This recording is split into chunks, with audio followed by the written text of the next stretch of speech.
We now take a look at what some of the newspapers are saying this morning, and we begin with South Africa's Mail and Guardian newspaper. The Daily is looking at the France-Africa relationship and is asking the question why former colonies in Africa are so important to France. Several quarters have often indicated that France is interested on the continent for its own interests, but President François Hollande refuted the claims by saying France does not intervene in Africa to pursue its own interests, nor does it seek to change the rules of African politics or bring about regime change. The Mail and Guardian looks at a few examples of the strong links France has with Africa. French corporations such as the construction company Bolloré, the oil giant Total, and the telecoms group Orange maintain a massive presence in the former colonies. But according to a French Africa specialist, Philippe Hougon, the emphasis in French engagement in Africa is shifting. France is now less involved in trade, finance, and investment. The paper, however, says the French are facing competition, growing competition from China,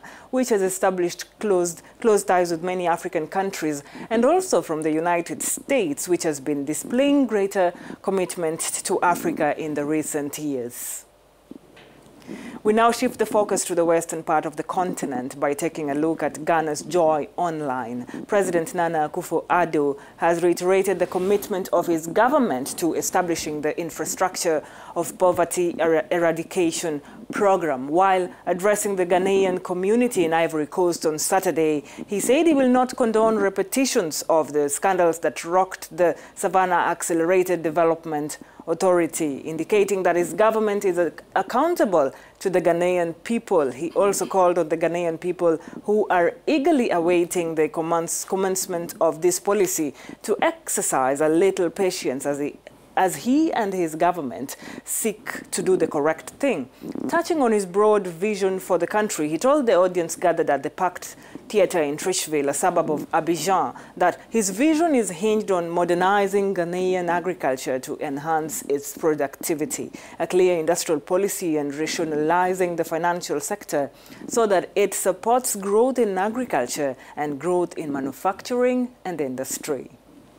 And finally, to the north of the continent, Front Page Africa, as you can see, is reporting on the activities that are ruining the coastal communities in Liberia: illegal sand mining and sea erosion. The country risks losing more communities, infrastructures, and key landmarks to the Atlantic Ocean if nothing is immediately done to curb sea erosion. Most of the communities occupying the coast are some of the nation's poor citizens, mostly residing in slums. Fishermen, fishmongers, and petty traders who prefer the area due to its proximity to central Monrovia, a commercially active district. Front Page Africa reports that many jobless youth in this community turn to the sand on the coast as their means of survival. For example, Daniel, an illegal sand miner, told Front Page Africa, and I quote him, "We don't have jobs, we are on the streets. Where do you expect us to get our living from?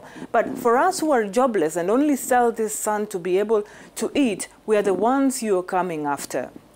Daniel just represents the dozens of illegal miners in this area, and what they are urging the government is to train them and provide jobs for them, and that is when they will stop taking sand from the beach. That's it from me.